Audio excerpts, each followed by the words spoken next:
So despite 20 years of international climate talks, CO2 emissions have increased by 49% since 1990, and the impacts of climate change have intensified around the world, with unprecedented temperatures, changing rainfall patterns, droughts, floods, fires, and widening desertification.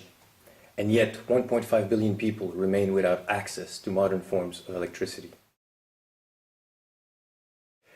These are the challenges that are being addressed by the Smart Energy program that was launched in 1995.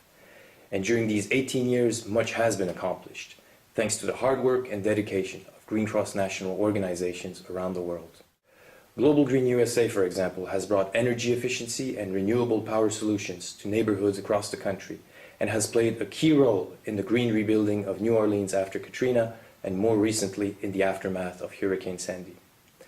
Green Cross Japan has installed solar-powered streetlights in Tokyo, Hiroshima, and right here at the United Nations office at Geneva, where they illuminate the UN walkways and remind us of the need to transition to a clean and safe energy future.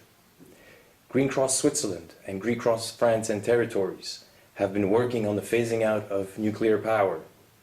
And Green Cross Italy has developed a sustainable agriculture project in Senegal, improving efficiency and using solar panels to replace diesel generators and reducing carbon emissions by 90%.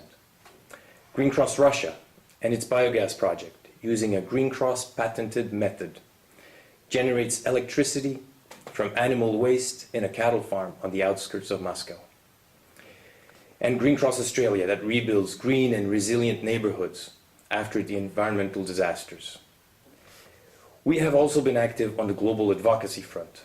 In the run-up to the Copenhagen Climate Conference, President Gorbachev assembled a task force to push for transformative climate action and has invited world leaders to attend the climate conference. At the Rio Plus 20 conference, the task force released its statement on action to face the urgent realities of climate change.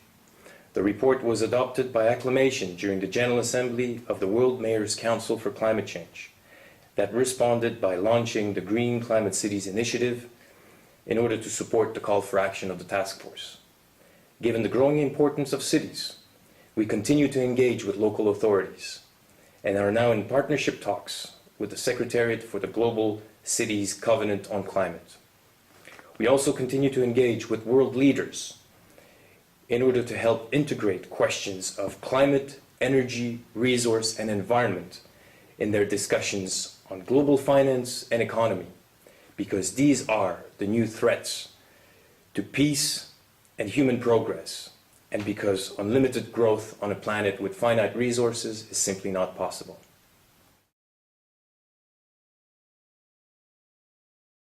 I don't need to remind this distinguished assembly of the potential disasters that face our planet. Climate change, the growth of the human population, the acidification of the oceans, the felling of the rainforest, desertification, atmospheric pollution, the list goes on and on. But all these problems share one characteristic. They can only be solved if all nations, rich and poor, large and small, populous and tiny, come together to work out solutions. For assuredly, in the long run, no solution to environmental problems can be purely local. Such a global meeting of minds has never happened before in the whole history of humanity.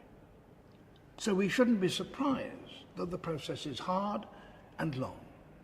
It is unprecedented.